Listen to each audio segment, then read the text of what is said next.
This is the Nightwolf howling at you with another unboxing and review. This time we'll be taking a look at the Masterverse Princess of Power Catra figure.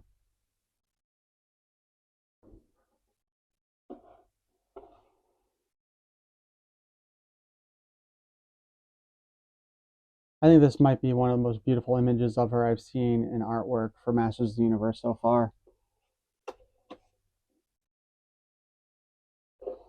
You can really see the evil in her eyes right there, though.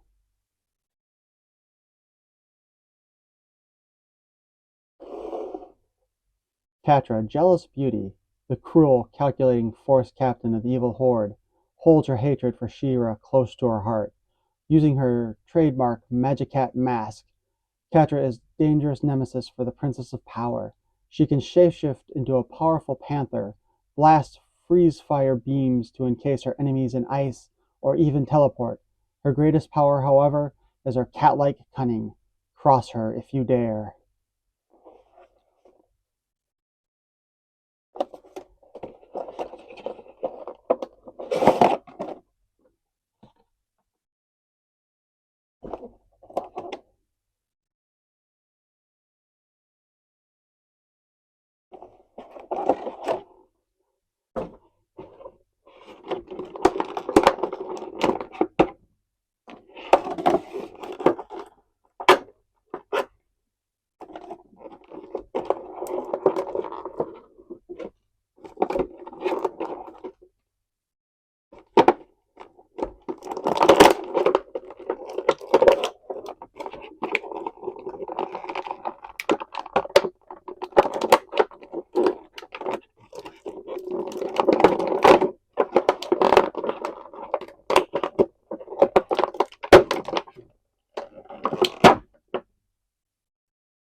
And of course, with Catra, they use the little plastic things that tend to leave holes in the fabrics to hold their cape in place.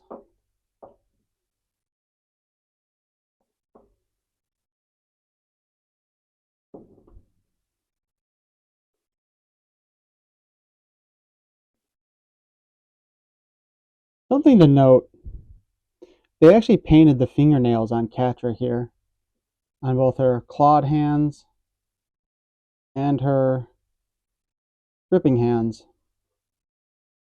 I love that kind of detail in these figures.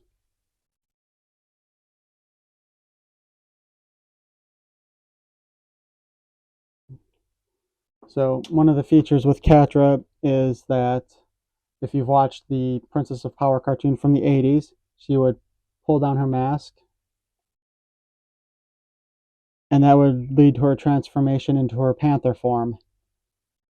Kind of hope they give us a panther form for her as a figure.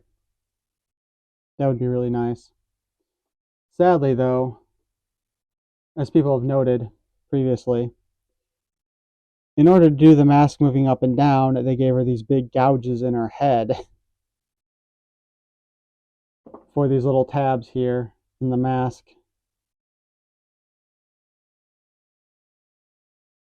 So you can't leave her unmasked at all, which is a shame.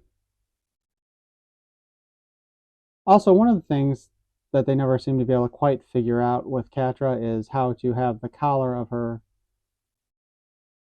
shirt, which is almost always used as the holder for her cape, to actually attached to the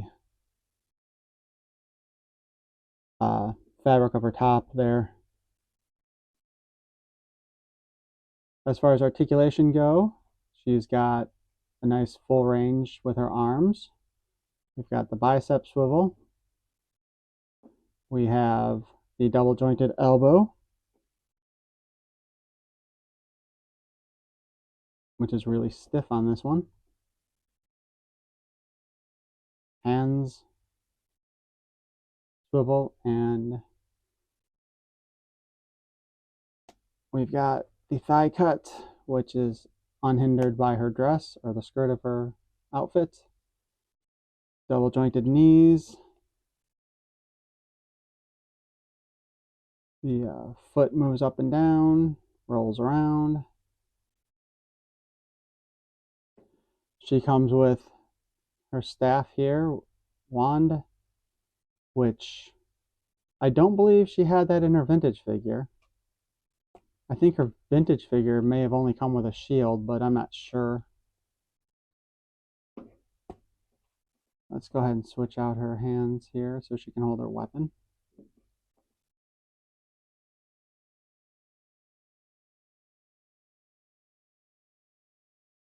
If we can get the weapon in her hand. And of course, we also have her shield, which has a fake crystal in the middle of it and a really disturbing looking cat face.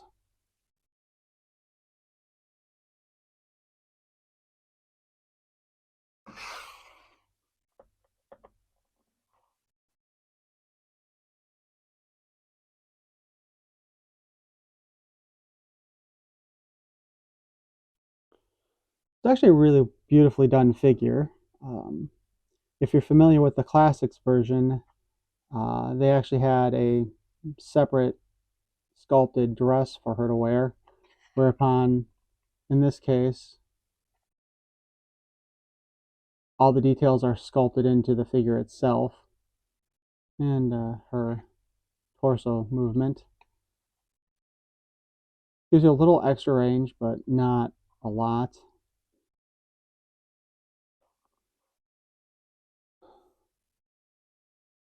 The design is based on the style guide for Filmation, which is a far cry from the actual figure that came out in the 80s. Unfortunately, I do not have all of the accessories for this figure, which I believe was just the mask, which had more of a cat face than her Filmation version, and a shield, which, since I don't have it, I don't know if it actually looks like that one or not. It would be kind of cool, though, to see them put out a version of Catra that looks more like the classic toy. And, of course, the vintage figure does have the rooted hair that is brushable.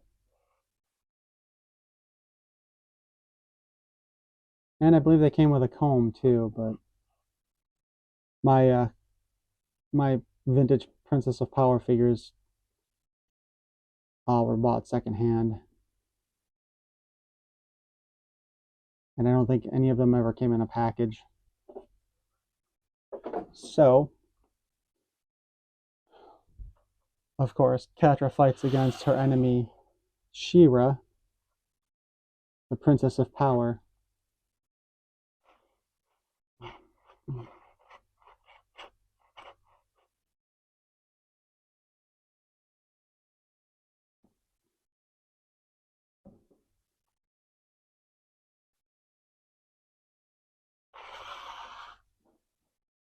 So that'll conclude our review and unboxing for the Masterverse Princess of Power Catra. I hope you enjoyed it.